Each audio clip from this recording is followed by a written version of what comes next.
We're going to start. Welcome. We're going to cover today how to earn money.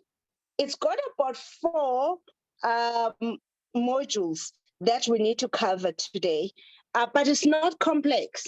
It's very simple. So let's have a look and chart and have a look at how people are progressing. Welcome, everyone, and thank you so much for making the time. Okay. Tumelo is saying it has been a roller coaster for me this past 2 weeks, literally trying to carve out new customer segment to where I am, how to reach the market where I am, and getting data is not easy though, and realize how much data plays in us getting some attraction going. Great, thank you. Lindy saying, hi everyone, I just realized again how important planning, e.g. budgeting, is in business. Great, okay, people have been learning and going through the material. That's amazing.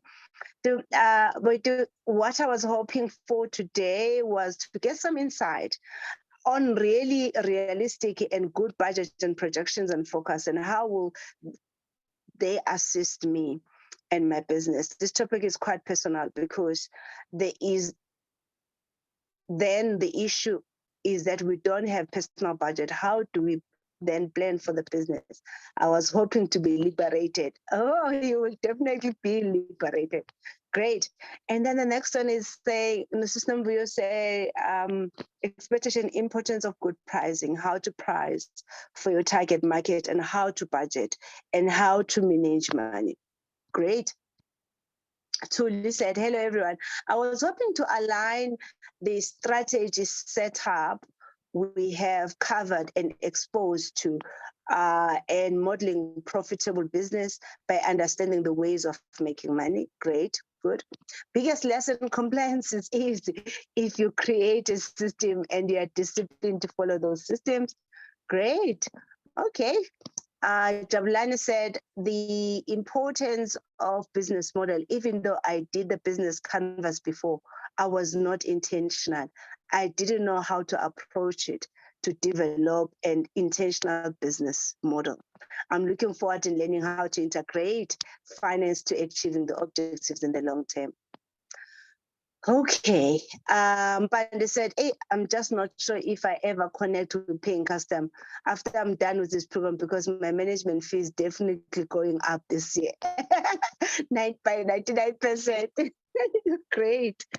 And Paul, expectations, sharpening what I've already known, new tricks in enhancing the overall performance of the business, biggest lessons, reviewing a strategy at least quarterly, regular coaching, or external critical feedback from someone experienced in my industry, identifying primary and secondary customers, where to find my primary customers. Sure.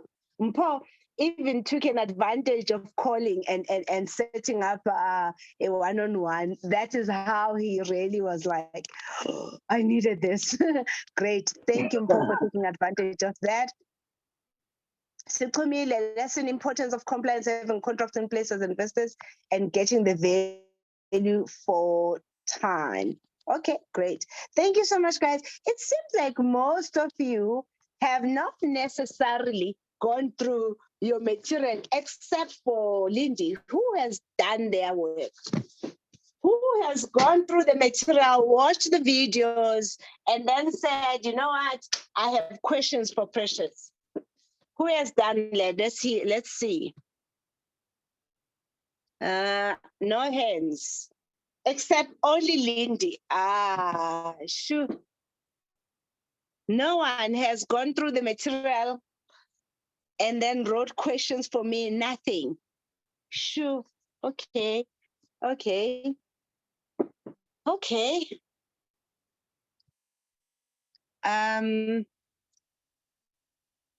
I think we're gonna start it very simple for today, because we've got quite a lot of things to cover. We have to literally get some sort of a plan on what are we going to be doing to make money, because you guys have already done strategy, you already know what you're going to do to make money. But what you need now to do is to take the customer profile from your business model and then ask yourself, what would be attractive to them? What will actually make them buy from you? And what is it that is a value to your customer that will make the customer be ready to say, okay, here, you pay, or here I will pay you. And then if then that's the case, we really have quite a lot of things that we're gonna need to cover. Mpande, one of your biggest challenge right now is finding the customer. But I'm of a view that the reason why you have not necessarily found your customer is because you really have not spoken to the people that are actually in need of your, or you don't know how to identify who's in need of your product. You see, when you don't know who needs your product and where to find that person and speak to that person who needs your product, you will also then not know how to get them to your sales funnel. I see there's a comment on the chat box. Let me take the comment on the chat box. Oh, Dumelo, do you want to just come through so that we can discuss?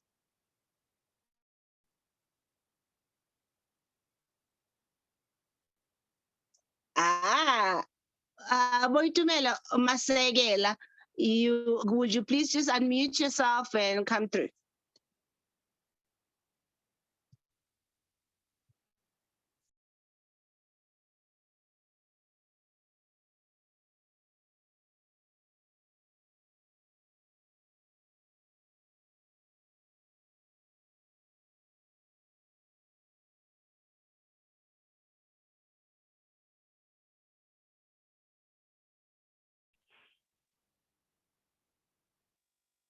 I think we Dumelo lost her connection.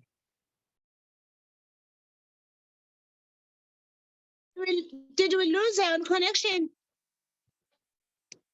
She's not appearing on the list. I think she might have.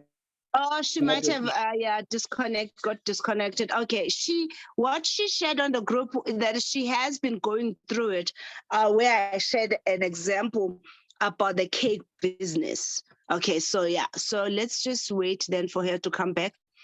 Is that Mpho? Yes, it is his pleasure. Yes, okay. So that's fine then. Let's continue. I just want to cover few principles under earning the money. And I think all of you guys just have your notebook with you, and so that we can just make those notes. You've already got my slides, you've already got my recording. So even the notes that I'm giving you, some of them might actually even be a repetition. So apologies for that. Let me just say, principles are principles. It doesn't matter which industry or when or what time, the principles do not change over time. So let's start with the first part, customer profile.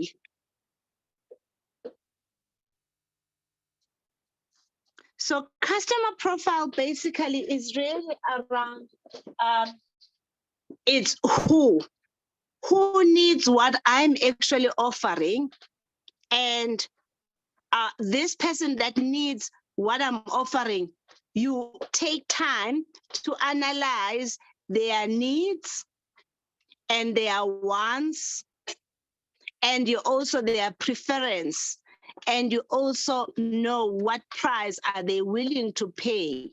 But you also check what is the alternatives. What are the alternatives that they are currently using to actually solve this problem?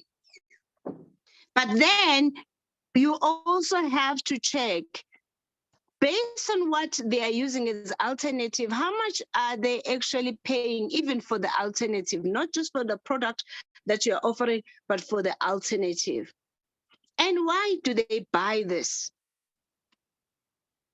Sometimes when you sell to a customer, you are selling a solution to a problem, or in other instances, you could be selling a solution, like, for example, you are relieving some sort of a pain. But in other instances, you see, when you are selling you're providing a solution to a problem, it means then that's a pain, right? But there are instances where you are also selling a solution, but that solution, the way you are positioning it, it's actually a pleasure. Okay. So you have to understand, where does your product and your service fit in terms of hierarchy of needs? And that hierarchy of needs then guides on how to position your product. And now, when you're positioning your product, it just means the words you're going to use to actually sell, the words that you're going to use to sell, your value proposition. And for that, that is why it's important. Once you have done your customer profile, you really have to do the value proposition canvas. I remember sharing with some of you on that. I don't know if any of you have actually used the tool, and did you understand it? Did you try, or you didn't try? Who tried? And are there any question on it?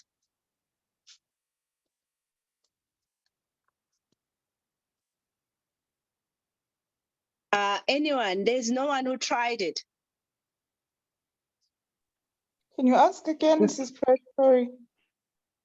I was saying, to determine the pain and pleasure or gain on the solution that you are providing, you do need to look at your product in terms of value proposition. And I had said to you guys, when you're not clear on what you are selling, it is important that you then go back and look at your the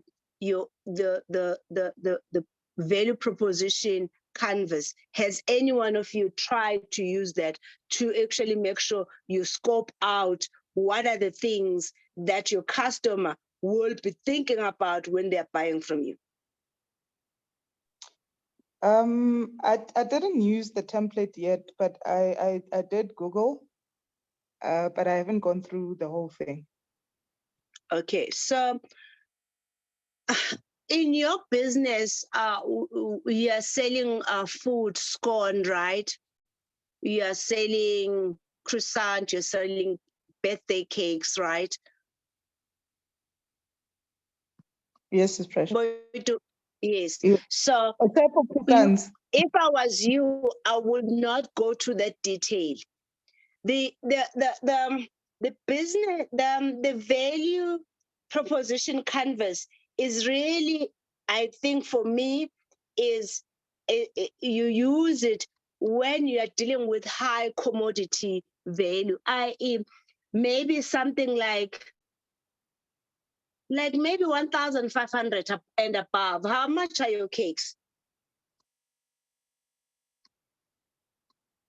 The minimum that we have currently, actually, those are budget cakes. It's 160, and the designer cakes, they start from 1,250. Okay, great. So even when you are selling that cake, when we spoke the other day, I did mention that the cakes that you are selling are not They're not an essential.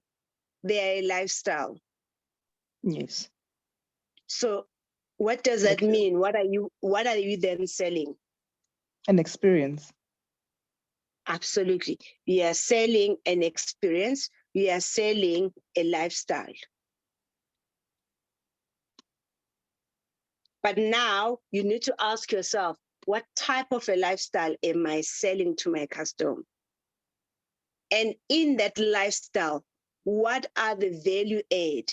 The value add is we deliver. The value add will be, if it's an ice cream cake, we bring it when you need it, when it's kind of thing. Give us 30 minutes, we'll deliver it within 30 minutes so that it kept cold or whatever case it may be. Do you understand what I mean? Yes. So what you are therefore selling is what? Convenience, right? So you gotta need to start asking yourself, what are the things that are a headache for your clients, which that headache you can take away? And you use a value proposition to match the pain of the customer, the pleasure of the customer to your offering, to your product, to your service offering.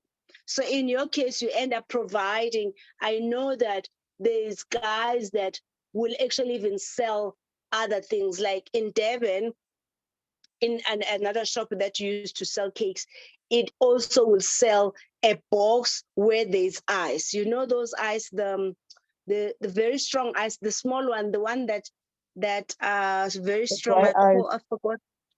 What are they called? The dry ice, the one that steams.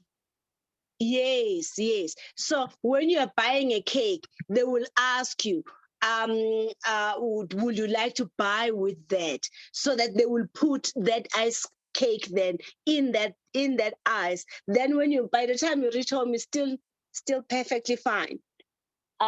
So those are the things that we should be thinking about each time we are actually thinking about creating a product and also building up ourselves to make sure that we offer a product that talks to the needs of the customer, but that also talks to what do they want. That is why there's a difference between the wants and the needs, but also preferences.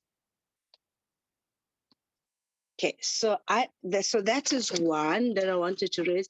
Is anyone who has any questions or comments on that discussion? Let's see.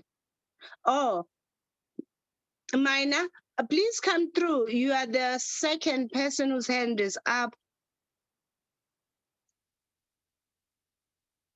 Please unmute yourself. Okay. Oh, she was saying she's back. I thought she was putting a comment. Okay, guys, do you understand or do you want to ask a question? I think let me just stop there. I'm supposed to be opening this for us to have discussions. So let's have the discussions. Hi, Sis Precious. Hello, hi. Yes, I hope you're well. We are good, thank you. Yes, we're very good. I was struggling with logging in, so I caught you, I think, maybe 10 minutes into your presentation. I heard something about a product that appeals to the hierarchy of needs. Yeah. That appeals to that. I missed, like I said, I missed the first 10 minutes. Maybe if you can just a short summary. Excuse me, as to where, yeah, because I caught it from there, so I didn't get the previous input you made. Please. No problem. So I was saying that before that, I said you first have to be very clear who your customer is. We've already defined who your customer is. But now get to understand that customer at the deeper level. What is their needs? What is their wants? What is their preference? At what price are they most comfortable to pay? What are the alternatives? Because all of these things gives you an insight of how then you package and positioning your product. But when Mm. you are now having these things, you then need to ask yourself, why are they buying this specific product in when they are selecting this product in despite any other alternative? Make sure you understand that if you're providing a solution to a problem, that is very much linked to a pain. If you are selling a solution or selling some sort of an experience, that is generally will be a pleasure, which is the gain. But with that understanding, you can then now build up a picture of your product and service so that it actually links the pain and the pleasure of the customer to the features that you are designing of your products. Okay. And right, it so- is important when you are though building that, you look at the hierarchy of needs, because sometimes you don't want to get confused that you are selling basic service, and the way you're positioning it, then you are selling it like a lifestyle. There won't be a lifestyle. They will be solving a problem. They'll be solving a pain. Okay, so if I can just butt in there. So the I think as you'll remember, I'm working on the solution for shelter in as far as the hierarchy of needs is concerned. So the question then comes, you said something along the lines of that you need to know how much they are willing to pay and how you can package your product such that it meets the different levels of customers that you are interacting with. So I would like to know the balancing act or the exercise where you want to maintain a superior quality product and service, but you also want to tap into a very huge market of people that don't necessarily earn enough to be able to consume your product fully. Let me make an example. If you are dealing with like I said, it's a housing thing. You know, it's a housing. It appeals to the housing or to the shelter need in terms of hierarchy of needs. And my product says I need to have 2 bags of cement and so many steel pieces, so that the structural integrity is the same throughout. It's intact and it passes through whatever quality test it should pass through. But now, the people more or less that can afford my product because when dealing with my product, the more volumes you sell, the more money you make. So if you're dealing with smaller volumes, you're not going to make so much money. You are most likely going to be breaking even at most times.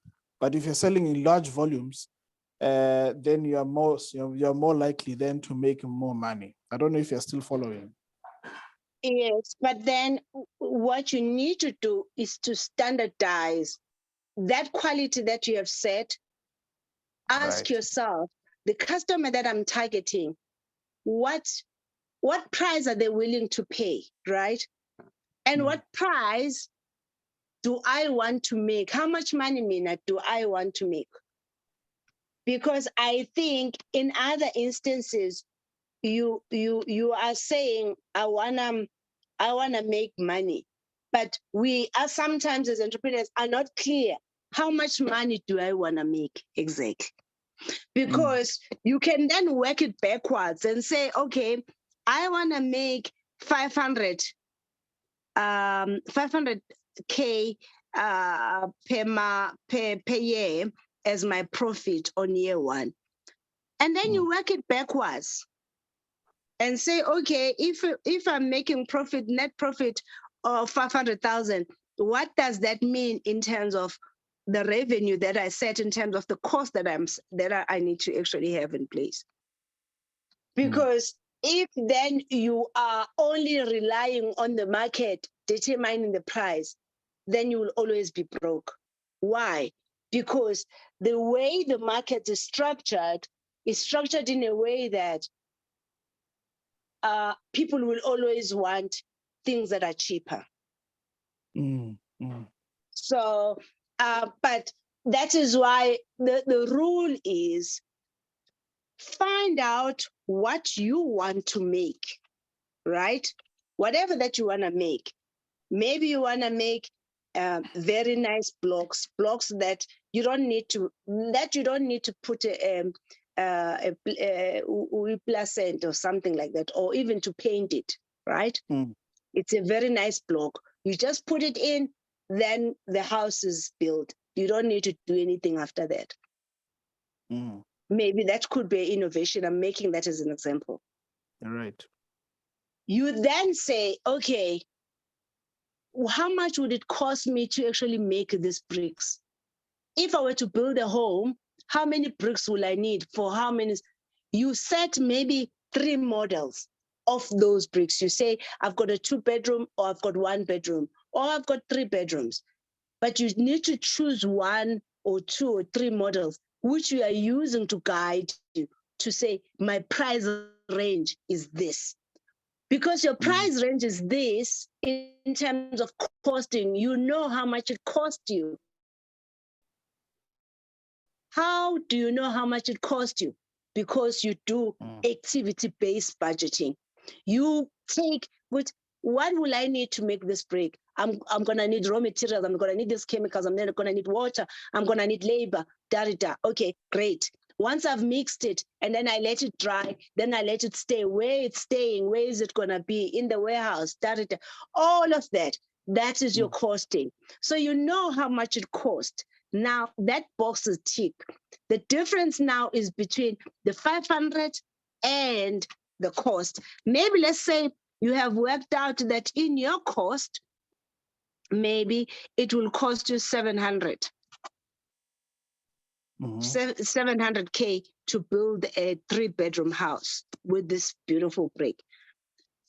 You then say, okay, a 700K, what does it mean then in terms of me if I want to make 500K? Then you mean to say 700 plus the 500, that will give you what? At least 1,000 what? 1,200. Now that 1,200 is a potential turnover that you could make. Do you understand what I mean? But you're also gonna say, hang on, this that I'm making at 700 is just for one house.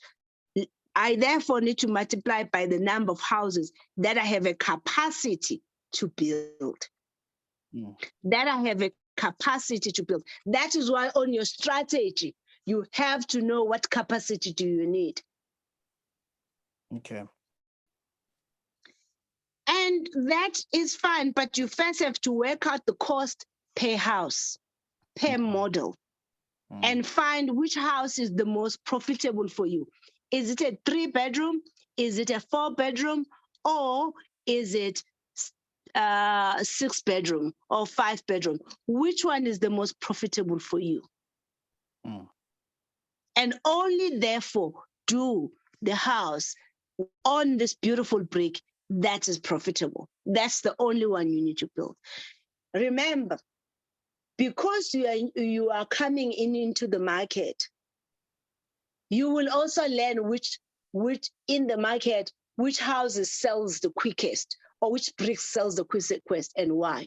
So you will pick up that in a real estate, for example, 2-bedroom houses, they sell faster than the 3-bedroom houses. And then you then start saying, okay, my first model should then go with in that market, because I know in that market, there is what? There is usually high demand. Does that make sense? It does. Yes, I'm following. Okay. So, and you start with one model.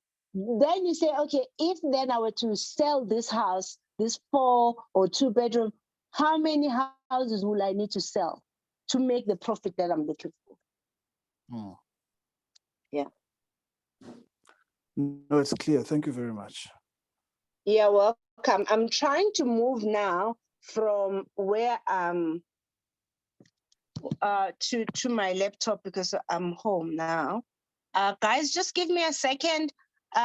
Denise, will you please just read the comments on the chat box? Or any of you guys who's available. Okay. Let me just go back up.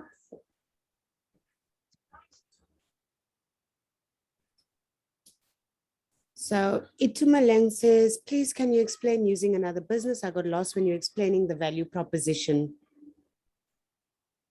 Okay. Itumeleng, what business are you in?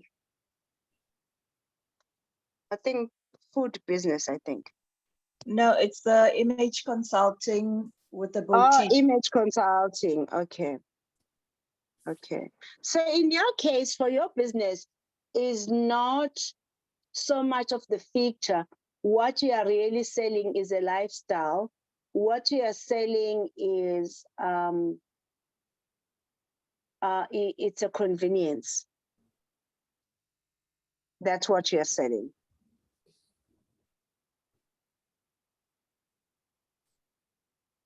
Yes.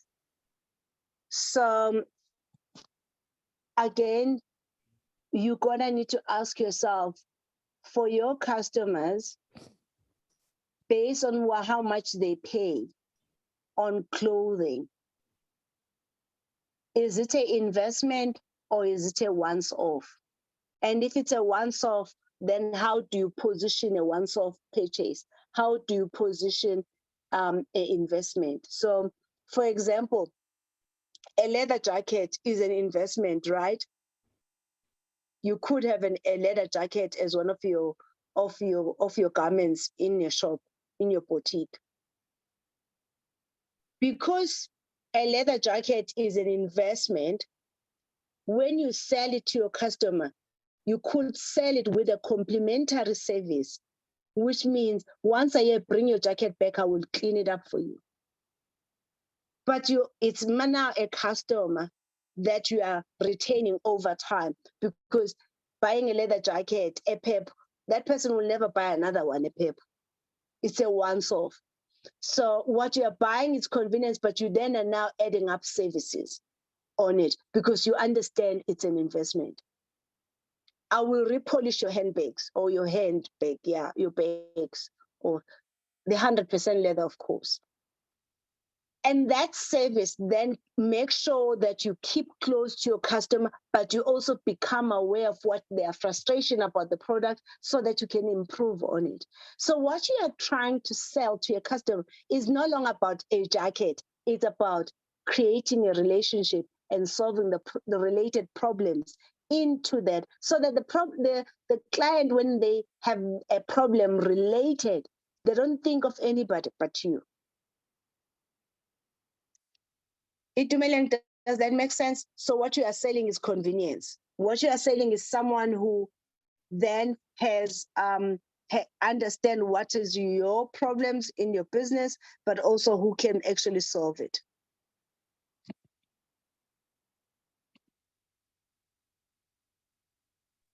Yeah, sorry, Precious, I'm taking down notes as you're speaking. Yes, I do follow.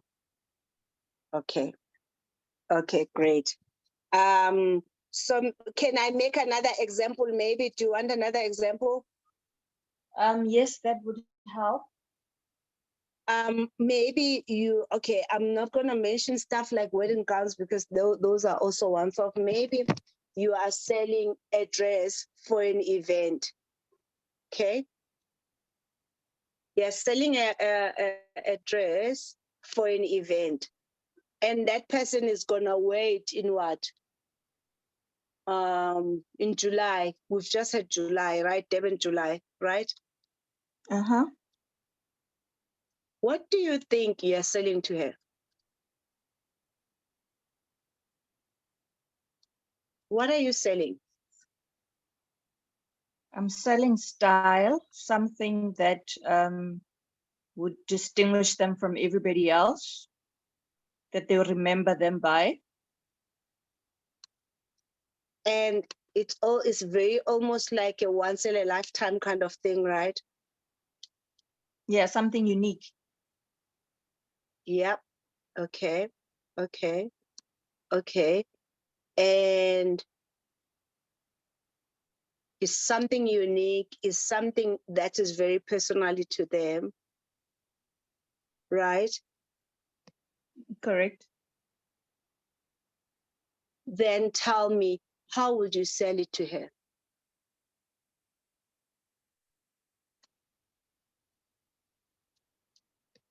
How would you sell it to her? I think it would start with the consultation to kind of understand who they are and what they are about, so that I could get them a garment that suits their personality and what they do. Right. Yeah. Let's say you found it's someone who really is going to an event that it's paid by their customer, or they want to impress their customer, and that's what you picked up, and that's it. That's the end of it. How Mhm. will you deal with it? Say again? So I'm saying,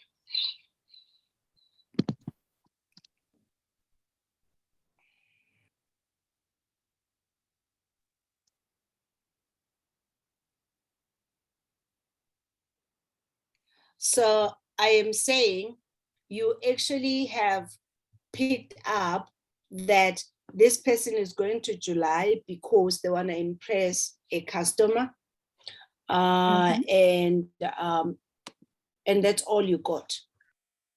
So how would you deal with that after consultation? Well, I would make sure that it makes a good impression. Did I you know, lose Itumele?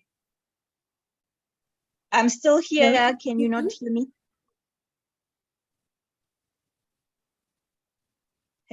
Hi, Precious.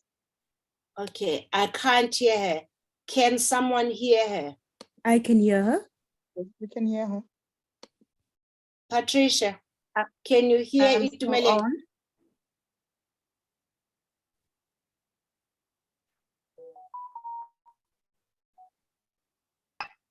I'm still on, yes, Precious. I can't hear her. Oh we my we goodness. can hear Okay. her, Precious. Itumele, do you mind to repeat for me again? I lost my train of thought there. I think I was saying that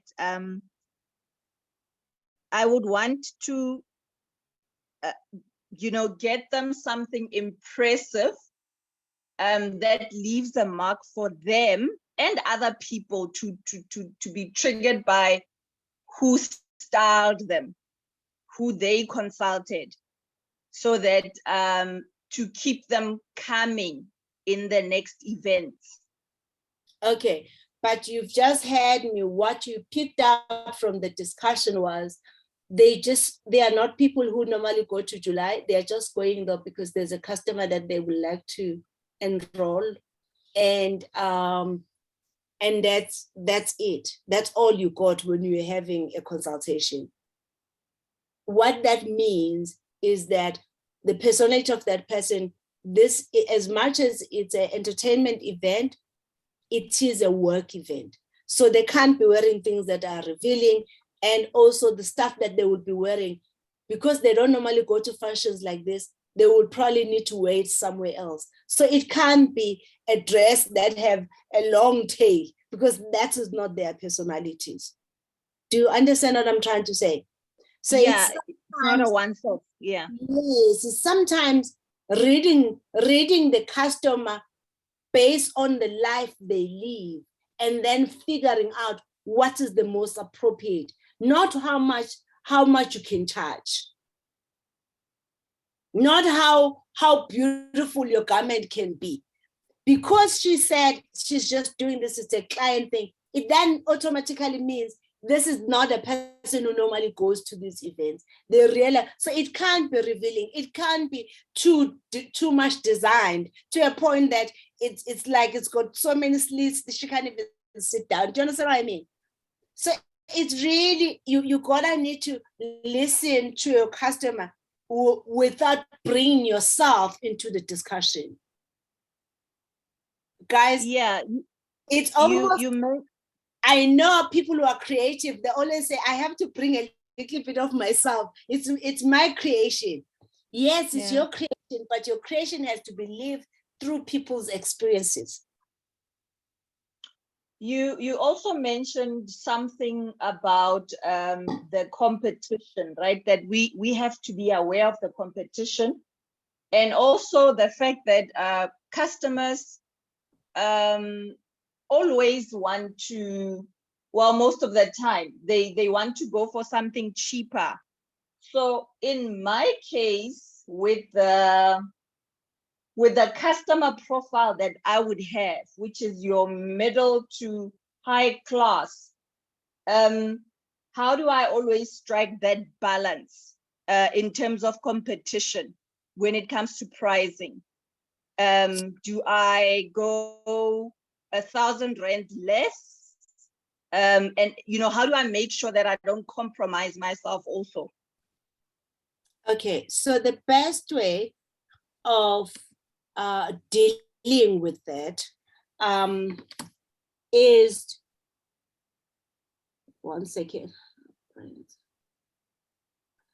The best way of doing that is first create your typical custom. Who is my typical custom? Is it the person who goes Good July once after 7 years? Or is it the person who goes Good July, apinda to the one JP Mesh or whatever, all these entertaining custom? Who is your custom? Because by choosing who you want to be your custom, you will then set the price with that customer profile. So I think David Tlale has almost tried to strike a balance with some of his garments. He will have the high end of what, but within the high end, you will still find some pieces which you can wear in a normal casual way, but they will still look stylish and flashy kind of thing. Do you understand what I mean? So I'm saying to you, you have to find your niche. If you are someone who is in fashion industry and you wanna create a brand, you have to find a niche. And guys, there's several niches. I mean, look at this guy, I think it's called Utula Sizwe, right? Utula Sizwe created his niche from Afro clothing, from mixing up garments in designing Xhosa clothing, traditional clothing. With traditional clothing, you generally wear once in a while. You do understand what I mean?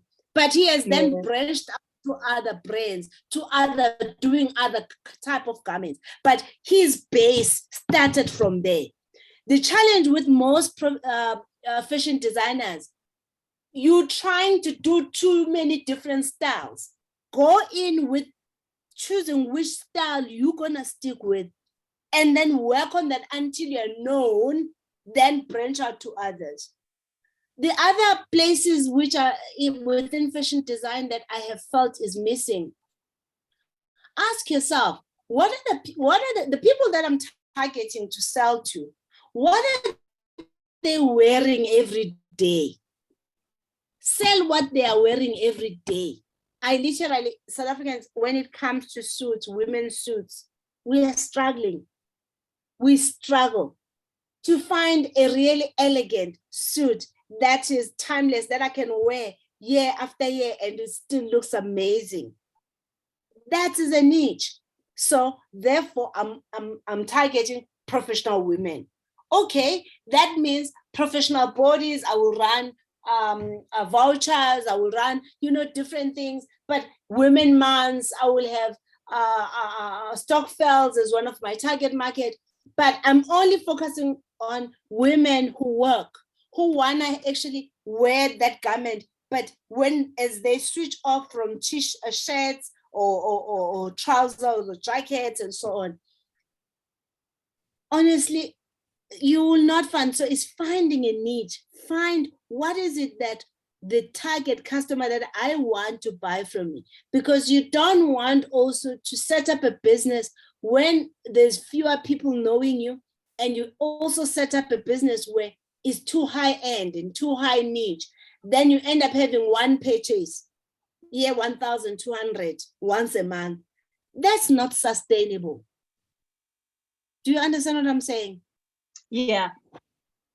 Okay. I think I've said too much. Yeah. Thank you so much. But do you understand what I'm saying? I'm saying choose a niche which you actually gonna build a proper base for Utulas when he started with him on African wear. It was time for African wear. The timing was right. We used to have events. We no longer have events now, right? So you can't be choosing that niche. Then you're gonna need to move to a different niche and say, okay, which other niche that I can actually work on? Which other niche that I found I love designing in? And does that niche have sufficient demand? And if I choose that one custom, how many times will she wear this? And how often will she come back to me to buy another one? Because remember, you are looking for a custom who's going to come back to you over and over and keep on buying things from you. Yeah. So Okay. true. Thank you very much. To Melin, so true what this press is saying. I remember when I was still in corporate, even just like maybe 2 years ago, I had friends that were looking for suits, especially work suits. And I remember this friend of mine, she was searching everywhere, and she found this one designer that they would discuss what is it that she can have from her and all of that. And she was doing suits for her. But unfortunately, the lady had moved overseas, so she's literally back to square one. But she's still wearing the suits from that lady because they were quality, you know, they were quality suits. So it's actually, there is a niche market there. Just look there. Suits. Look at Turkish suits as your inspiration, guys. Oh, you can buy a suit, even if it's 2,500. That's okay, because you're gonna wear it over and over for years. I mean, some of the garments you can actually even give it to your children. My mother-in-law shed some of her clothing that she wore, because the stuff that she had bought was 100% cotton. You know, so it never goes out of style. Quality never goes out of style. Yeah, absolutely. So I wanted also just to show you guys something. I've lost. Are you able to see my screen? Yes. Okay. So there are people who are in a business of building brands that don't understand how to build a brand, right? You are not sure how to build a brand. Please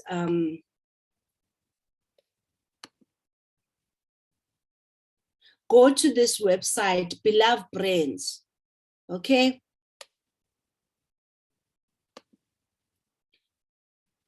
Beloved Brands, and just learn on how the stuff I'm talking about when I talk about the benefits, the features, the pain, the pleasure, all of that. Just read. You don't need to copy what they have said there. Just follow it and read and understand it in terms of this product. which is Grace Cookies. Guys, you don't need to create millions of products. You just need to create one product that gets sold to millions of people. You're rich, you've made the money. The problem with us entrepreneurs, we tend to want to touch too many things. And then we don't develop the product enough. We don't sit down with the customer. We don't get to actually to deeper understanding of how to sell this product. We move on to another product when the product is not selling, instead of taking that product, as bad as it is, and go back to the customer with a clean paper and say, okay, since you didn't like my product, what would you like? Because that is how we're supposed to be as entrepreneurs.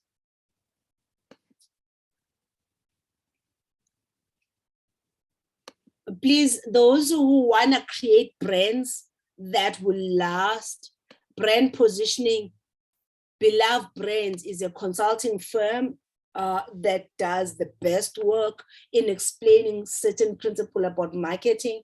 Please go through that. I mean, look at their features and benefits on just a cookie. Yeah?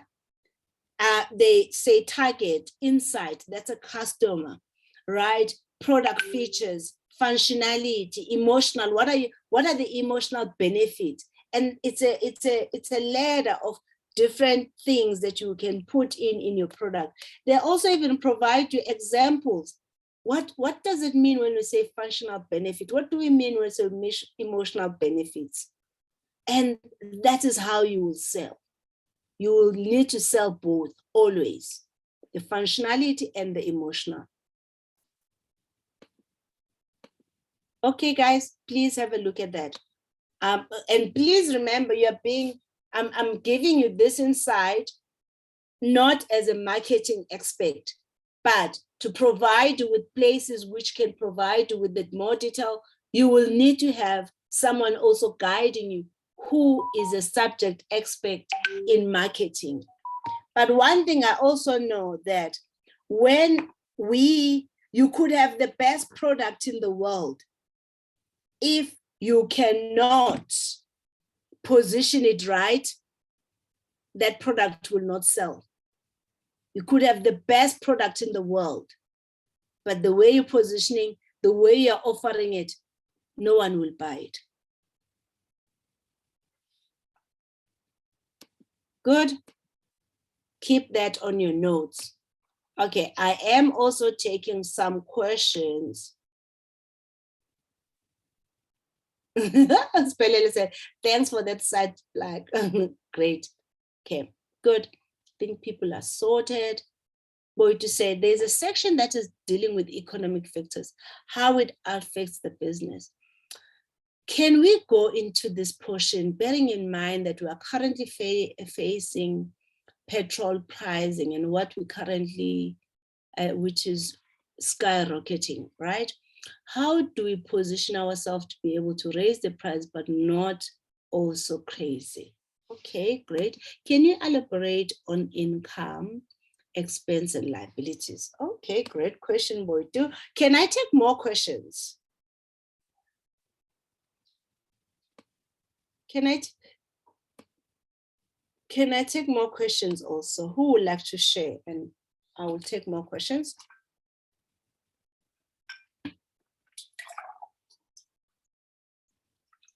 No one would like to ask? Oh, Thabiso, hi.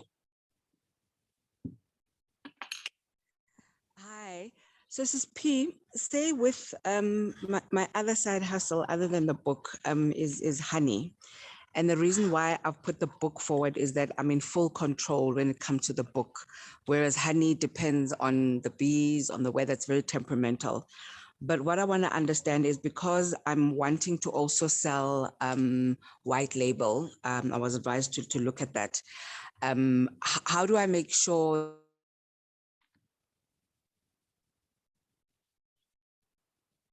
Oh, I lost Thabis. Did you guys also lose Thabis? No, she's gone.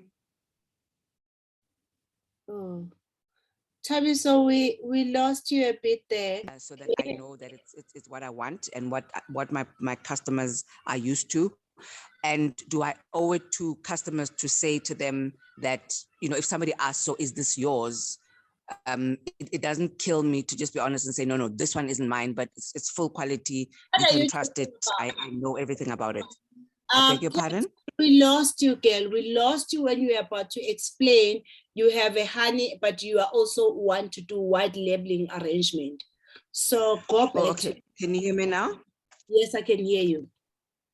Okay, what I want to ask is in terms of, you know, going white labeling, do I have the right to ask my supplier that I want to see, for instance, your process, I want to see your facility, I want to see everything so that I say to my customer who may ask, is this your own, when I'm not producing at the time, that yes, I trust it, you can trust it. And so that what my current customer is used to, they're guaranteed that they'll get it, even if the honey is not coming from me. And is it risky to do that? I mean, to go white label without necessarily going into the details that I'm wanting to go into, to say, I want to come and see every detail and of everything that you do in terms of the process, because it's pure honey and I'm aiming it at a market that doesn't mind buying, you know, 500 grams of honey at like 120, 125, 160, and 1 kg of honey at 250 or 260. Okay, so I first of all, I would want to know if that the farm that does honey, is it organic? And what chemicals do they use? Are they accredited? And I will just want to know the information around that first, for me then to say, this is the honey. There's nothing wrong also though, Tabiso, to sell honey as an agent, as a broker, not as a honey maker. Because if you don't have facilities yet, I don't want you to take responsibility when you actually have not necessarily got your software. But make sure whoever that you are going to be using has some sort of accreditation for you to claim the quality that you are selling to your customer. And there is nothing being a broker. And you can go to visit the site and so on, or do it in a video. He does it in a video or something, whichever that you feel most comfortable. And just do it as a sales agent so that you build up the customer base without taking responsibility for the manufacturing or even for bee making kind of business. Get you. Okay, thank you.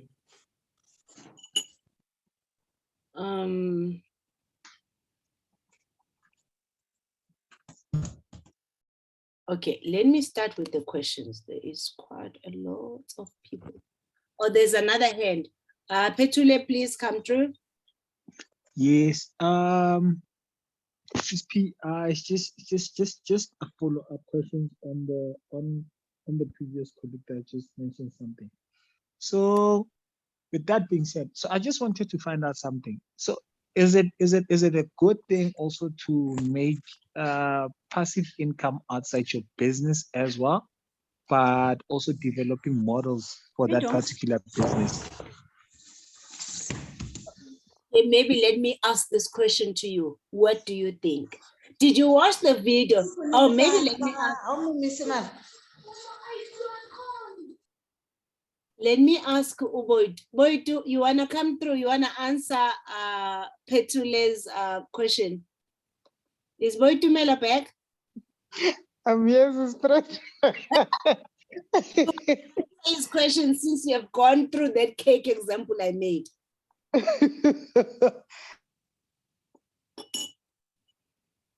When I answer him.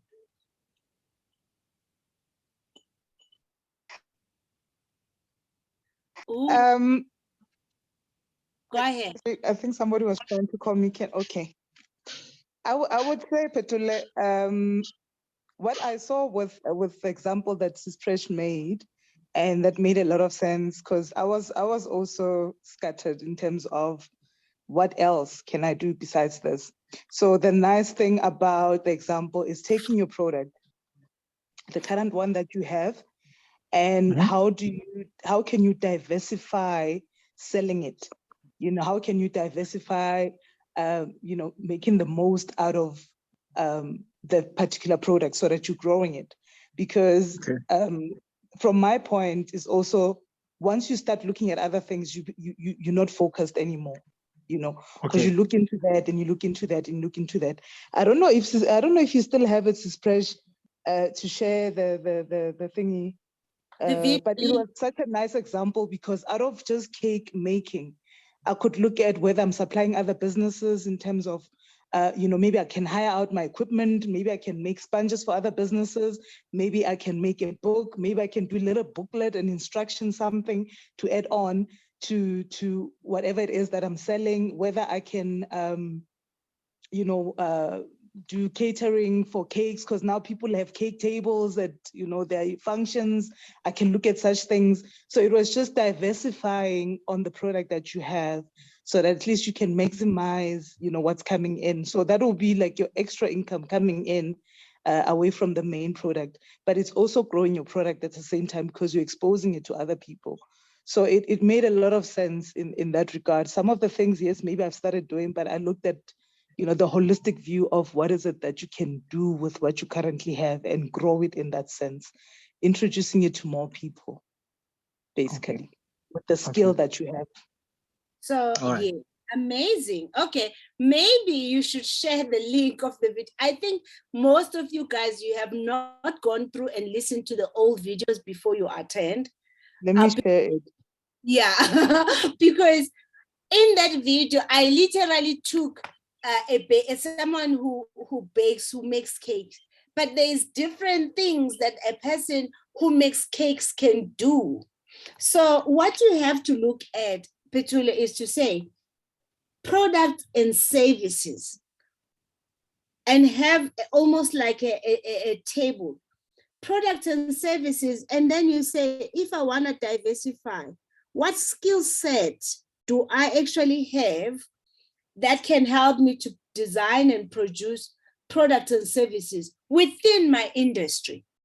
Most entrepreneurs, you diversify outside. A person maybe, for example, was doing catering. Now, sebefuna ukwenza construction. No, what you should be looking at is that based on the skill set and the experience I have in catering, what can I do to make more money? What services can I offer? What products can I create? So if maybe you're in catering, because events are no longer there, you will then maybe say, you know what, one of my favorite meal that I was making was pasta. Okay, maybe I can actually make this pasta and sell it as ready-made or as frozen. Okay, so ready-made means you just warm up. Frozen, it means you bake it, right? So those are two types of product, but it's still selling pasta. It's still selling pasta based on your experience and the skill set, but because you already know that your pasta is the best in the market, right? And then you ask yourself, okay, since I have pasta, I know how to make pasta afresh. Maybe I can actually just sell a raw pasta, you know, that I can do. Or maybe, you know what, I can actually sell a sauce, pasta. Oh, I can sell recipes, a pasta with the sauce at the back. Or I can release a cookbook. I know in my catering business, I was the best at. Guys, you gotta need to understand that when you wanna make money, you have to have a focus. A focus on a specific industry for a specific customer, diversifying and breaking down products that you are actually selling. Maybe give me another example. Petule, I think I did give you the example the other time, right? Yes, you did. In your case, what is stopping you to start having your own seeds, your own organic seeds, your own brand of, as a pharmacist? I mean, as a botanist, you call yourself a botanist, yes? Well, we'd have to rent out, or we have to come up with the new machineries to build up. No, the you system. don't need to come up with a new machinery. You don't need to come with a machinery. You need to first work on the product and try to see if things can be done as bare minimum as possible. Because machinery put pressure on what? On your cash flow and your balance sheet. Yes. You will have not yet have an attraction. So maybe for now, start looking for guys that you know are the best in your industry, right? Yes. And buy their seedlings and build up your own brand and the repackaging in your own brand until you have sufficient volume to then start then buying the machines for you then to do your seeds. Uyayizwa into engishoyo, Petule? Yebo, ngiyakuzwa. So I am saying to you, it's really about just looking at what skill set do I have? What experience do I have? What do I excel in? And then focusing on what you excel in and ask yourself, how can I repackage this in a different way? How can I take this back to the market and provide it to a different way and package it and sell it in a different way? And as you build up your brand, as you build up, then maybe you had a past, maybe you had that sauce. Then ask yourself, is sauce, is pasta, it gets sold or it gets eaten with what? Then you start looking at other, maybe there's different types of sauces within that pasta. And you branch out. But do you see that I'm branching out still narrow? I'm still looking at the same spot. So in your case, first Petole will be seeds. Maybe then it could also be what? You could partner with people that grow things. If your target market is township, which means there's limited space, right? In terms of gardening. But you can actually go what? Innovate, using of plastic, recycling of plastic, creating a pot plant, partner with another organization that actually does what? Does remolding of plastics, and recycling of plastics, and you create your pot plants and design your pot plants. That could be one, but in these pot plants, you are planting what? Vegetables and food, right? Because that is your specialty. Not going to roses, Petule. Yeah, not going to roses, to sticking with the food. So maybe a pot plant. I've seen these amazing pot plants. Let me share these pot plants with you. Oh, they were so amazing. I was literally falling in love. I'm gonna show you just now. Petula, again, it's food, it's seedlings for food, ne? Yes. What you're planting. I've also seen an interest. I don't know if it's ladies in the burbs or what, but there's a certain interest now that people are doing a lot of veggie gardens in their homes, and they'll be showing snapping, the veggies there and cooking in their homes. So I don't think it's something that they're able to sustain much. But one thing that I can say again is that people also pay for garden services. So if ever you offer to do those vegetable gardens for them, I don't know, it's just an idea. Maintain it for them, because I remember even the guy who was helping us with the garden services, I'd asked him to say, I have seeds, can you help me plant? Because I'm not very not a green person, but I would love to have like butternut. I would like to have like tamatinyana, you know, once in again, and then you just cook in the house. I don't know. That's just a thought that I thought about now to say maybe again something along those lines. Okay. So there you go. Do you see the picture that I have here? Yes, I do. Yes, I do. It can be something like this. You can actually also work. I also like literally, I was saying the other day, I have such a big yard and my yard is just got flowers and flowers. I wish it was just food. I can just like rip it all up and just put food, because food is so expensive right now, right? So you could actually, there's ones that are done using cement. There's ones that are done, these little pots that are done using plastics. There's different types of them, but they are designed for smaller spaces. I think there was one also, you see those little ones that are plastic, they hang in one area, but they will have tomatoes, they will have all these hanging fruits or vegetables that you can hang. But it's almost like you're not necessarily even using soil, you're using water. And you can sell that in a normal retail shop like Builders Warehouse or Leroy. Do you understand that? So you can design something that you know is useful, you know it works, but it's it's just, all it does, it just feeds water into it, and that's it. And there is so much innovation, but just by you focusing on what? Making sure that your ultimate goal is a food shortage, right? That is what you said the first time. You said food shortage, people having food, basic food, and nutrition food, organic food. You will fulfill that obligation by just doing things like that. Looking at what doesn't work, what works, and designing things that work.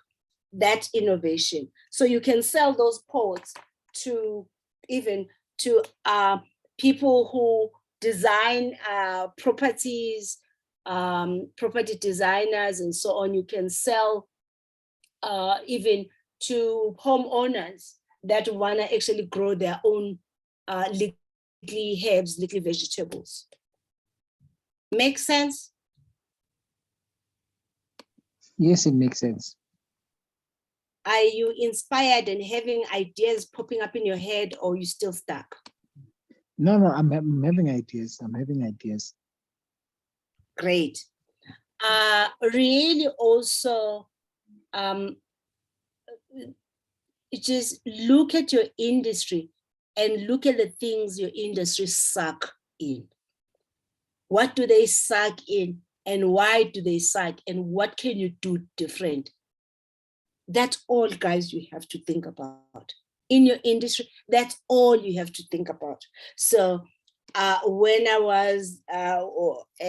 realized what I was supposed to do with my business, really it was about what are the things and people in finance and business that suck in, was that they come and bring big words and explain big things, and they never take it to the basic level for any person to understand.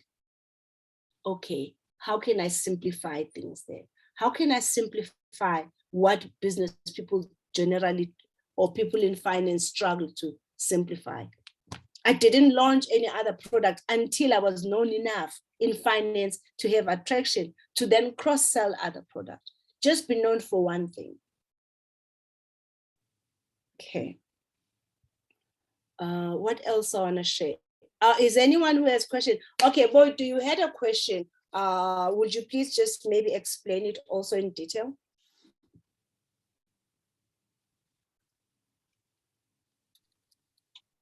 Sis Presh, so what I was asking is, can we go deeper into, because I found now it's a little bit challenging that, you know, one has been undercharging, and and then there's so many things that are playing into that space now where you have to raise prices and everything else is so expensive. You sort of find yourself in, I don't know, like on the fence, not knowing what to do, because also even the customers coming back and telling you, oh no, you know, it's a little bit expensive and all of that, based on what you used to charge. And now you realize, okay, actually I've been undercharging. And then reworking, because I started reworking the prices and how to fit that in. So now there's this constant problem now with, you know, petrol going up. It's not easy. Now I have to choose how I move. So how do we, I wanted to talk to the economic factors, you know, that affect our businesses, and how do we gradually, maybe, I don't know if we can gradually even add anything at this stage, because it's food prices that are going up and it's petrol at the same time. And it's those things that are very essential in us delivering the product. So I think that's what I wanted you to touch on from that point, and also for you to talk to, you know, the income, expenses, assets, and liabilities. I never really understood.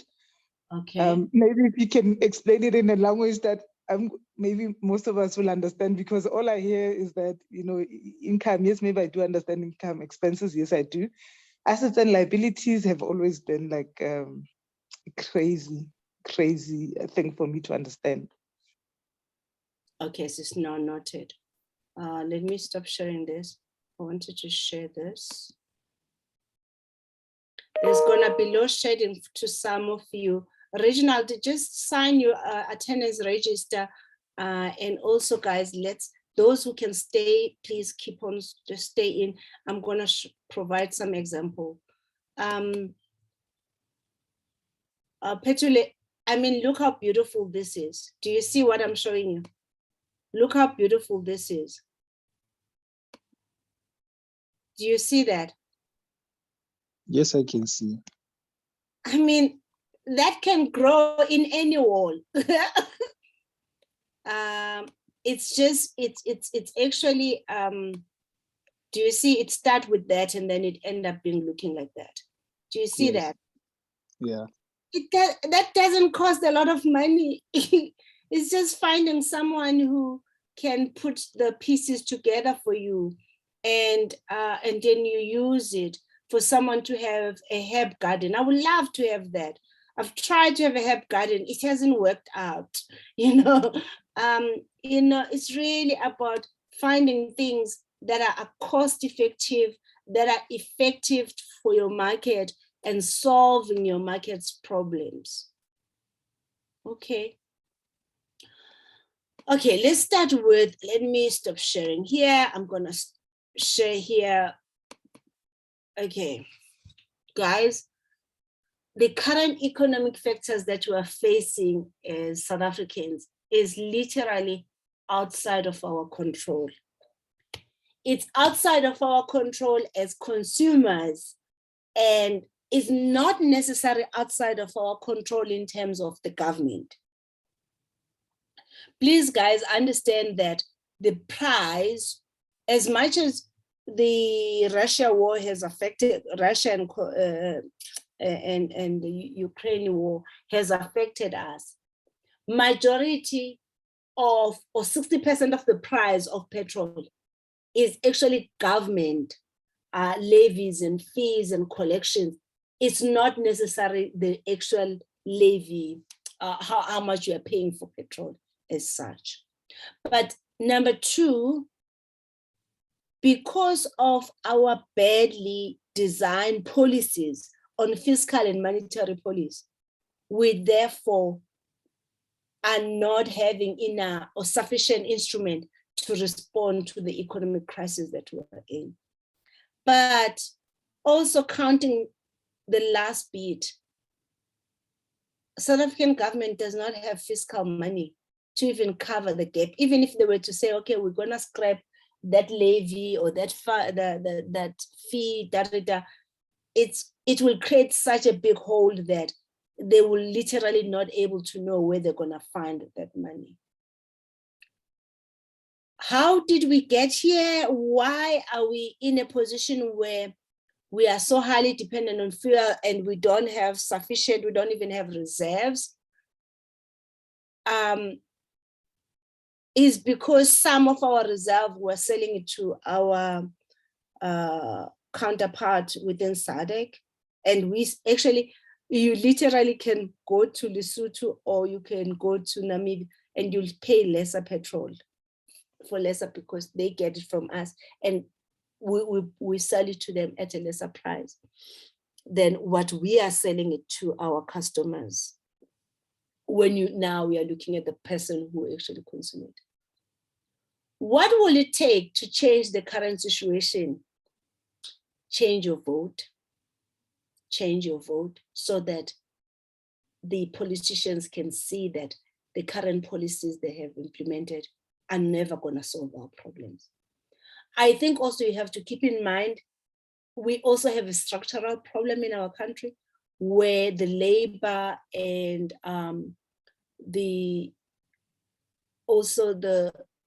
in terms of we consume more than we are actually produce. We import literally everything. And that is why we get affected also by a US economy, because that's the trading currency. Rand is not strong enough. How can we change this as entrepreneurs now, these things? Be self-sufficient, be smart, work on earning more, build up multi-streams of income. Find a niche and work on that niche and create more products and services in that niche. More products and services in that specific niche. Diversify. Focus on solving one problem. Let us not remember who you are, but let's remember what you did. And I think that's the end. That's the trick. That's the only way. Now, in practical terms, how then do you price? How then do you budget? My suggestion for you will be, if you were underpricing before, and now you find yourself, hey, I've been underpricing and the prices of my inputs keep on increasing to a point that you see that you are actually not profitable. Increase the portion size, sell more bulk, and then inflate the price of what you are putting more bulk. So sell giant muffin, then selling mini muffins, and double the price of the giant muffin. Remember, for those of you who are in commodities that have a low value, like a muffin, for example, your aim is to sell more all the time. So sell more. How do you sell more? Make your portion size bigger and double the price. So when your customer complains and say, oh, your prices have increased, and say, I've also increased the size. So you're gonna have that muffin now, you can also have it later. Do you understand what I mean, Boitu? Yes, ma'am. Also consider selling a bundle. So a person who buys a scones, maybe half a dozen of scone, tell them if they buy a full dozen, it's cheaper by 20%. So price it in a way that it's so attractive. And also provide them with solutions. Maybe sell these plastics that say, please buy this plastic when you're buying 12, freeze them after 3 days, because petrol is so expensive. After 3 days, warm it up in a microwave. Provide solution for your customers. And say, actually, you know, it will be cheaper instead of you buying as one or two or half a dozen. It will be cheaper for you to buy the full dozen of scones. Here is the plastic you will use to warm it up. or freeze it up? Yep. Actually, we actually had frozen scones in the lab. I'm just still waiting for the results with the premix. So it was the idea going there for frozen scones, but now I like the one that put a freezer bag so that they can freeze them themselves. So that's cool. Put a freezer bag and say it's a freezer bag. Try them, they're amazing when they're frozen, they are more fresher, obviously test so that you can see how it turns up first, and then you can offer that to your customers. And guess what? They will buy more because they know they can freeze them. They will have them in 4 or 5 days later, still, they'll be good. So Yep, I'm saying, listen to your customer when they are complaining and come up with solutions. Yeah. Okay. Shame. Okay.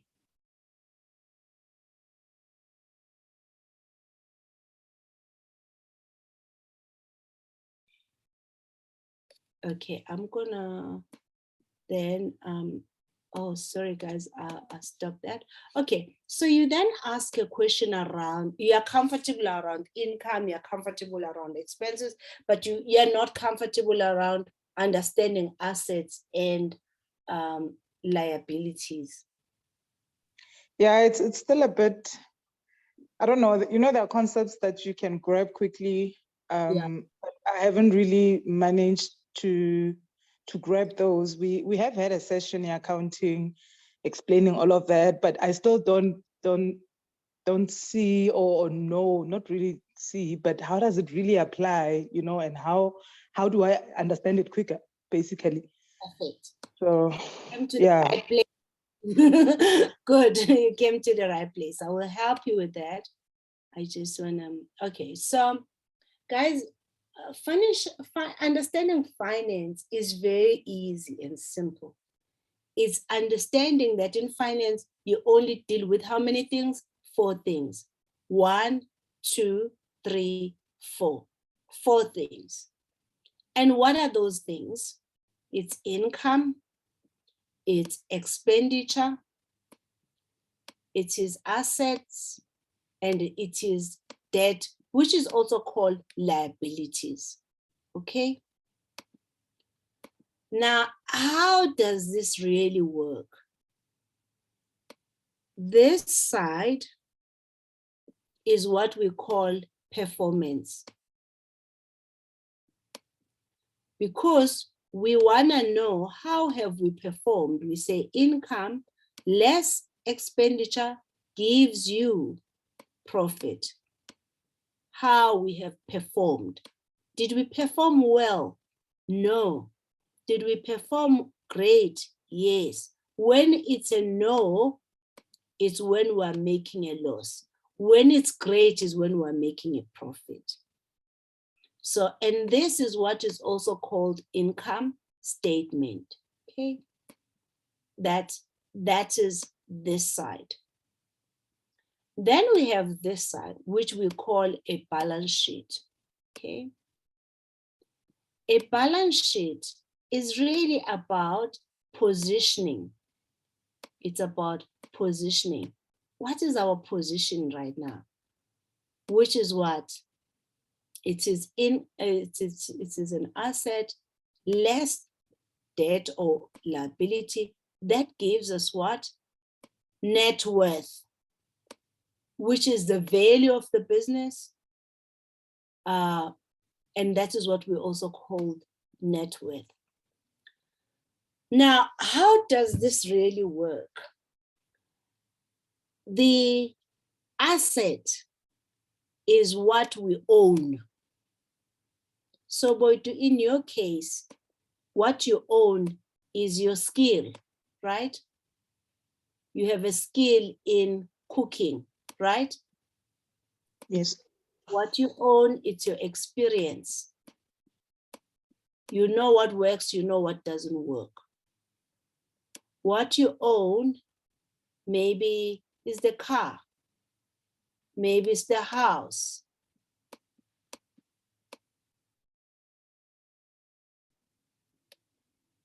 what you own. Maybe it is you're black, black woman, which means you could be approached by ESD or supply development programs, right? For your BE, right? So all of these things, they have a value. All these things, they have a value, right? Is the things that you own.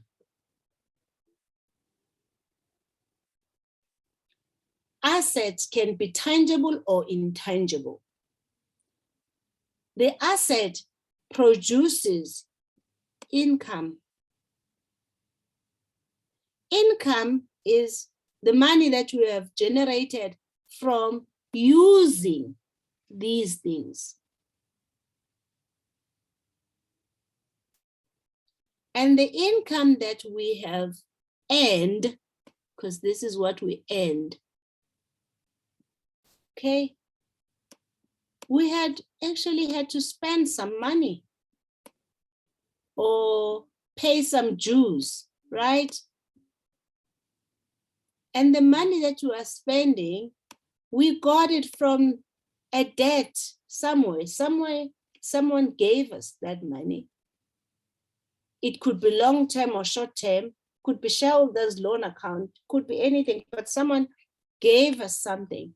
But we also use this debt to buy here and invest on the assets. So when you then look at this, it's actually a circle, but it's always start with what you own. Now, most of you generally will say, but Precious, I'm black, you know, I don't have a trust fund, I don't have anything. That is very limiting. We all have something. We just do not value what we have. Even a skill, even experience has a value in the market. So I met a lady who she in her previous life, before she was a Christian, she had 4 babies by the age of 25. 4 kids from 4 different daddies, right? And then found Christ. Then she had not finished school, she had not done much, and literally she was just busy making babies. And now she was saying, I don't even know where to pick up where to pick up pieces of my life. I don't know where I even lost myself. And we were just chatting, and she was just saying she's just stuck. She just doesn't even know. I then asked her, okay, you don't have a skill according to you. You're saying you don't have experience. According to who? You have a skill, you have made babies. You have made babies. But that skill that you learn in making babies, what can you share? What can you share with someone who is more likely to make the mistakes you have made? Now you are realizing the skill you have was a whole lot of things of not to do. But how can you use that in the benefit of others? Do you know she started creating youth camp, and started running program for youth, pregnant ladies, kids, and so on. And now she is a speaker who actually has even written a book about her experience as a young mother who was living from grants, and inspiring other young women to actually really take pride in when they have made mistakes and take out and go back to school and learn. She's now starting to go back to school. So every experience you have, that experience, yes, it was for you to learn a lesson. But that experience also can be used, can be turned around to be money, can be turned around to be of a value to the market, can be turned around to give you a platform, to give you a voice in the world. So don't discount your experience. Don't discount your skill. It might be an embarrassing skill, of course. Having 4 daddies for your kids, I mean, that's a lot for anybody. But then she needs to tell people how not to do things, and tell people that are young that sometimes don't see these things, and share her experience on it, and share what had worked, what didn't work, and why.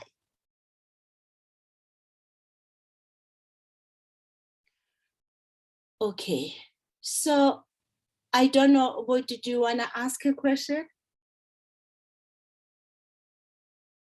Please note, guys, Yeah. it can be financed by equity also. It doesn't need to be financed by debt. It can be equity. No, so far I think I do get it. I do get it in a broader sense now. Perfect. Yeah. We're gonna go a little bit more technical then from there. So Yeah. when we're dealing with the assets, we're dealing with either it is a short term or it is a long term. So a short term asset is an asset that you will only use for 12 months, or you intend to use within the 12 months. Whereas is in the long term is anything greater or equal to 12 months in terms of accounting, okay? So this must be less than 12 months. This must be greater than 12 months. So what are those? It will be inventory. In your case, it's gonna be your stock, your inventory, right? Within the stock, you're gonna have different types. You're gonna have raw materials, which is the stuff that you have not processed. So that is your flour. You're gonna have stuff that you have mixed, but you have not used. Maybe it's an icing sugar that you've already mixed, right? That is what we also call consumables, right? And consumables could also be things that you are using to clean the kitchen, right? And you could also have work in progress. Work in progress could be you have baked, you found that maybe your team was not busy in that week. And what you then started doing, you started baking a sponge cake, a plain sponge cake, so that the day when you have an order, vanilla, because you know vanilla, maybe it's your favorite or is your base, most of your clients ask for it, then you use that. Then that is a work in progress. It's sitting in their fridge or in the freezer, okay? So maybe you have a finished goods, which is now cakes and biscuits that are sitting on your counter for selling. Okay, so different types of what? Of inventory, but all of this falls under same. This is what we call stock,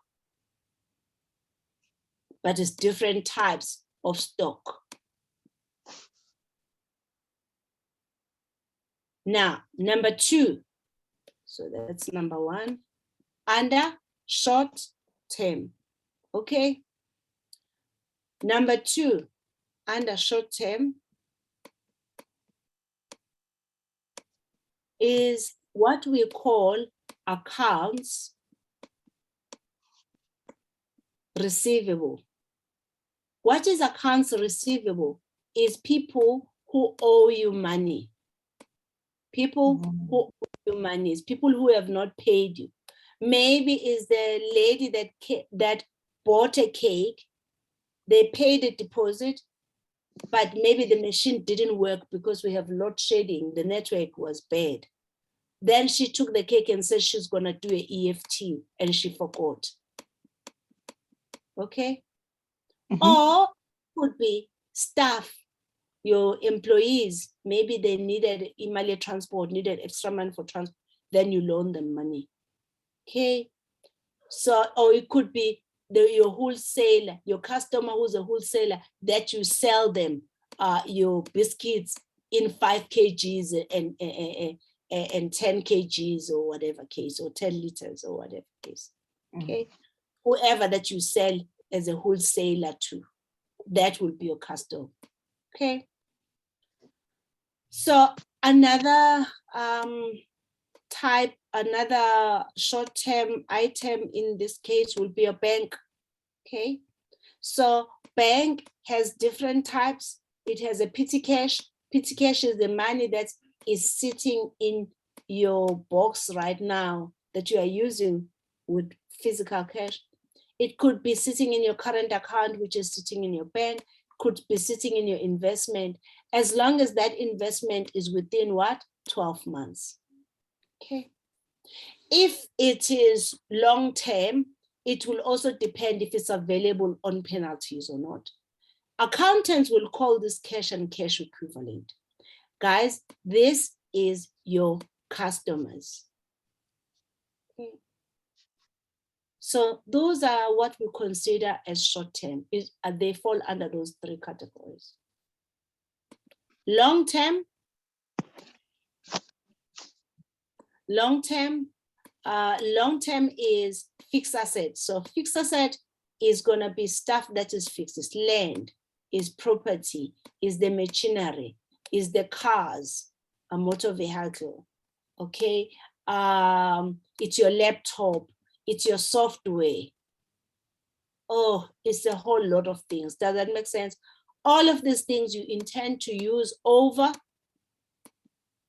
more than 12 months. Okay. So land, property, machinery, it could also be furniture, could be cars, and that is what we call a long term, because we're gonna use it more than 12 months. Good? Yep. Now, that is what you need to understand within the balance sheet. We are gonna cover modules in the balance sheet in detail. I will then explain how to manage these things when we are dealing with that section, and how to monitor and manage your accounts receivable, how to monitor your bank accounts, how to monitor your inventory, because all of this then feed into what? Cash flow. All of this feed into what? Building up a sustainable business, i.e. a profitable business. Okay. But before we get to that, we have to make sure that your business is what? Profitable. How are you going to make sure that your business is profitable? All these little cookies that you are selling, you must make sure you are making what? Profit. Make sure each of your products that you are offering, there is profit. If there's no profit, then you are screwed. There is more chance that you're actually not gonna be what? Be profitable at the end of the year. You rather not offer them. Yep. Are you good? I'm good. I'm good. Okay. Is there any other question that I have skipped? So some of you are still struggling with the pricing, right? You're still feeling, okay, she has not covered enough on pricing. Guys, pricing is really about understanding your customer. Pricing is really understanding your customer and owning that relationship with your customer. When you know your customer, you will never feel nervous to offer what you think is worth your value, and you'll walk away when the customer is not willing to pay.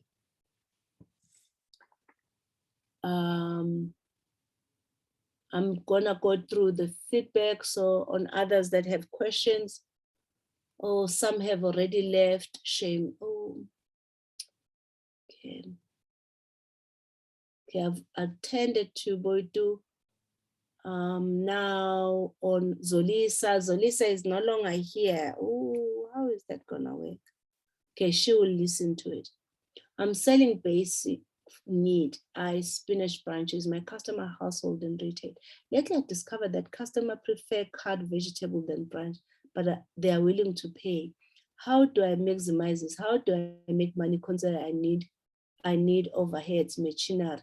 Guys, this talks to what I was talking to. I think each time when the customer is complaining or needing more from you, you think it needs machinery. Guys, do you need a machinery to cut spinach in your house?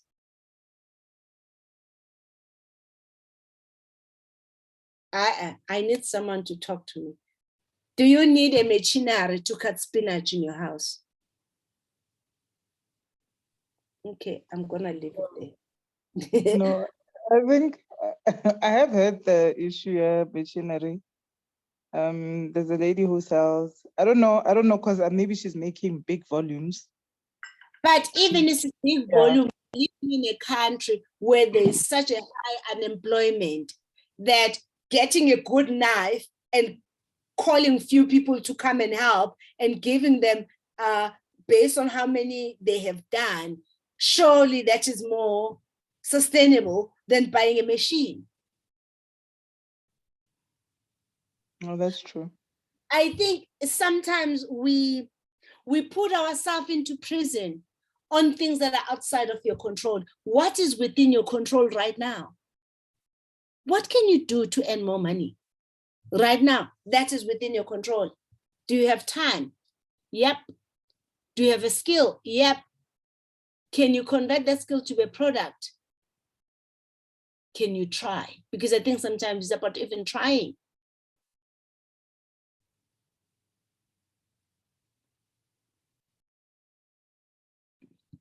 Okay. Mule says, I hear you, Sis Precious. I have a catering business. I also make my own sauces. Great. Nomvio said it's about compounding and building on what you already have. Yes, yes, it's Nomvio. It is definitely about building on what you already have and stop diversifying to industries and markets of which you do not have an understanding. Okay. Okay, guys, we've lost few people. We have load shedding. We are about to finish. Can I get people? Let's just recap.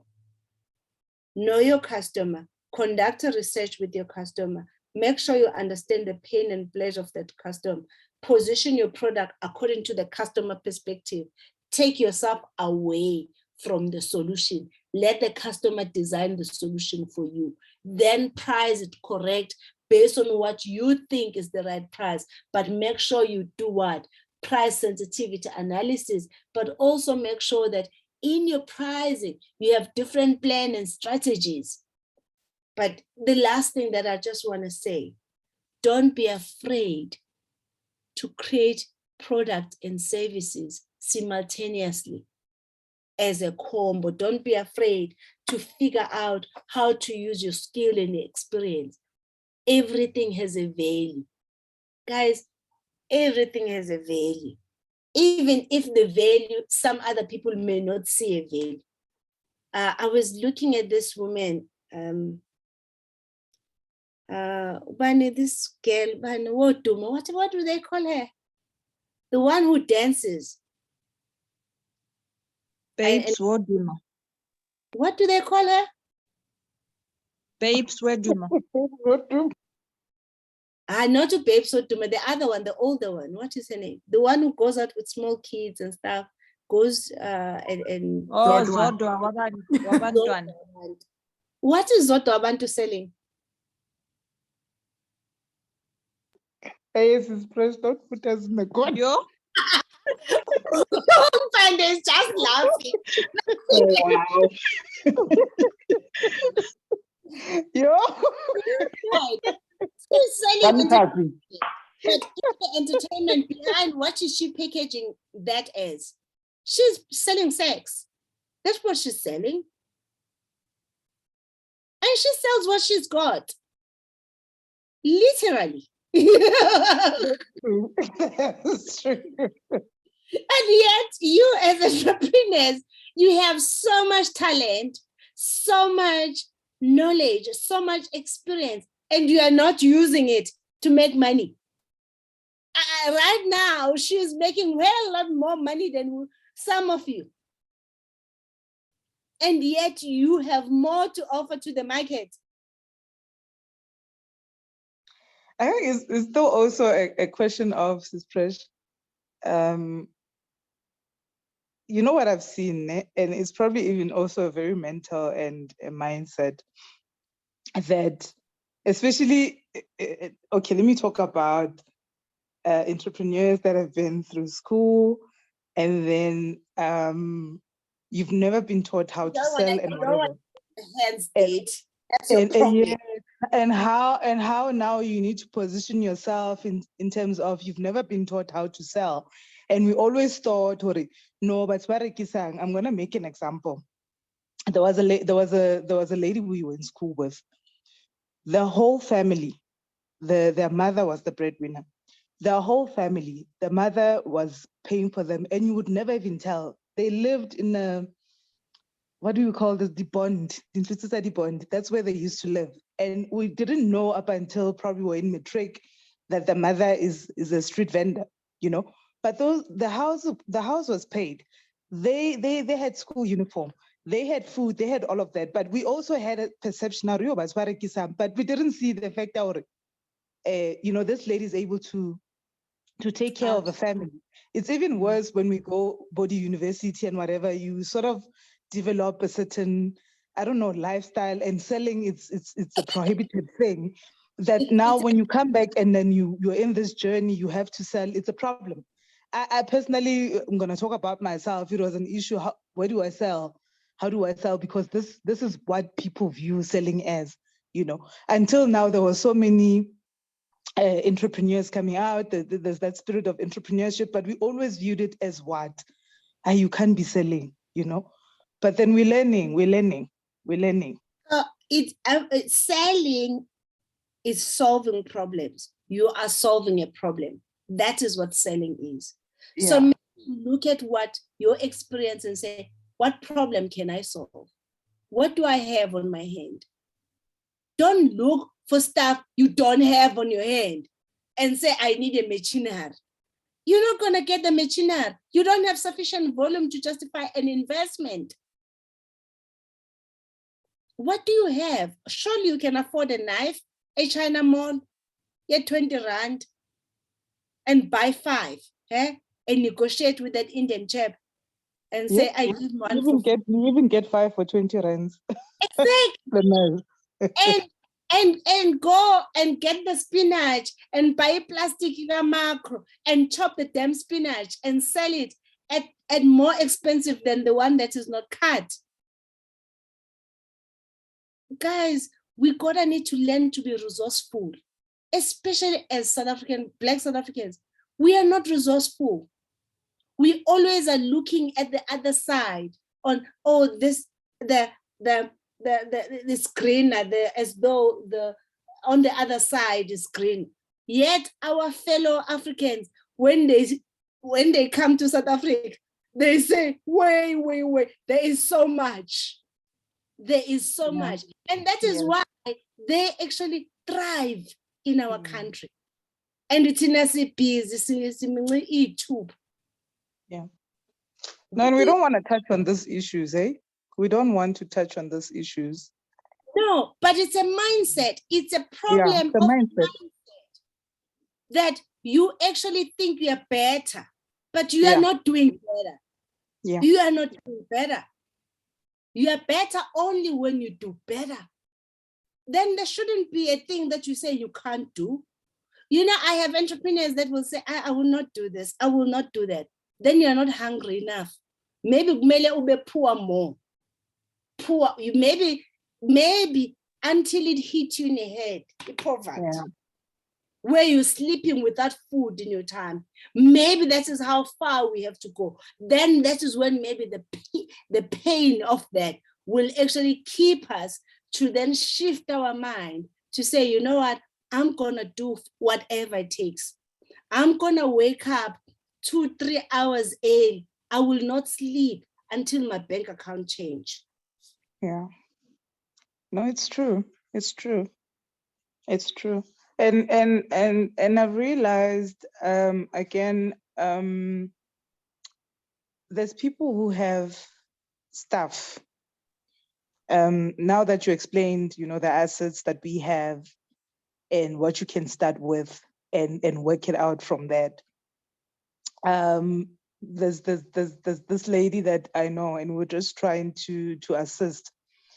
So the other time I'm like, oh, yeah, look, my business started by accident, you know, but I'm making the most and I'm trying to make it work because I saw something. So you have a car and you have background in, I think she has background in admin. She has a car that's been paid for. I'm like, why don't you do the virtual assistant? Don't. I'm not very qualified there, but you can virtual assist people if you don't want to drive around.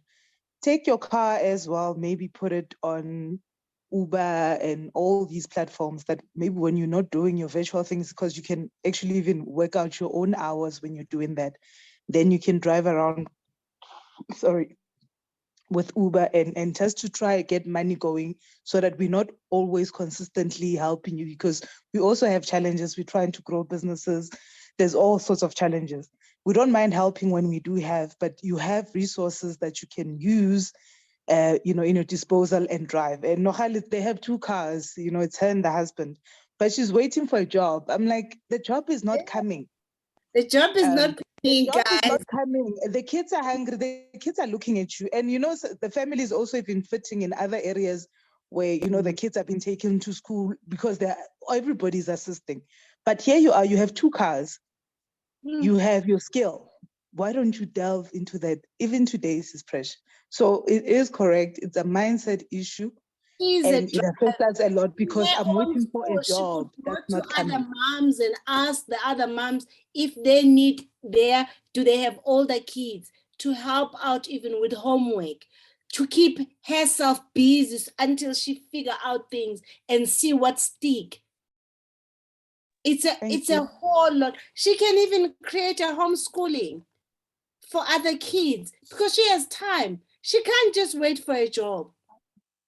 I even offered her to say, okay, I'm willing to, for a period, we share a salary, maybe for 3 months. Come and help us with our admin because we're so behind. Come and help me create systems because she's very good.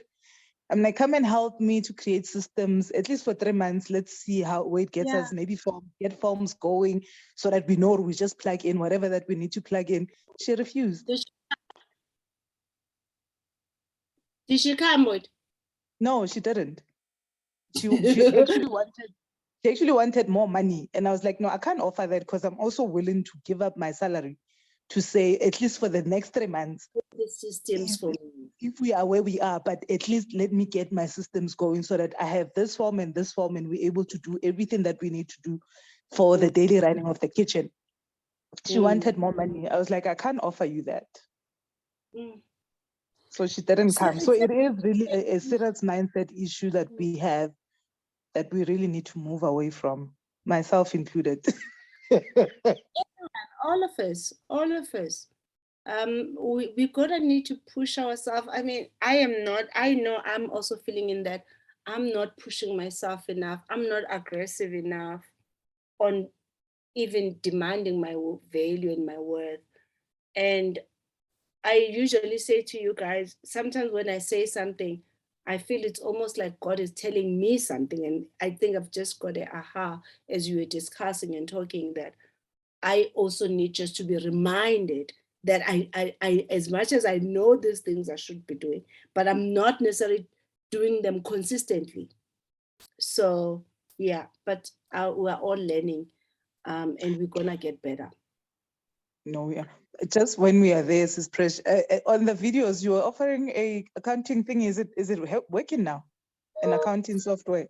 Yeah, we have had such a problem, but we are launching in 3 months. We Oh, are awesome. gonna actually, yeah, in 3 months, we're gonna be ready. It took us a while. We're still just building up a team. Sis Nomvuyo, you had promised me those interns. I'm like literally so desperate for those interns. As soon as I get those interns, I'm ready to launch. Absolutely. Did you not receive an email, Precious? We were struggling with emails because of the server being down. Maybe follow up with Denise, please. Yeah, because I did give them your email address. Okay, send us their details also so that we can follow up. Okay. Guys, thank you so much for your time and your love and your care and being present always. I hope you are learning. I hope you also don't undermine yourself. I hope you're also realizing that you have to use all that you have. I also think some of us, we don't even, you see in that what you own, it's also relationships. You do own certain relationships. Look at those relationships and see how can those relationships help you to be a better entrepreneur, to make more money? How can you be of service to them? Remember, money that you get is an exchange. It's an exchange of the value that you're bringing into the market. It's a thank you. So maybe follow your thank yous. And that is where the money is. Thank you so much and goodbye. And Thank you. please Bye. Thanks, listen. Precious. Bye. Thank you. Bye. Thank you, everyone. God bless. Yeah.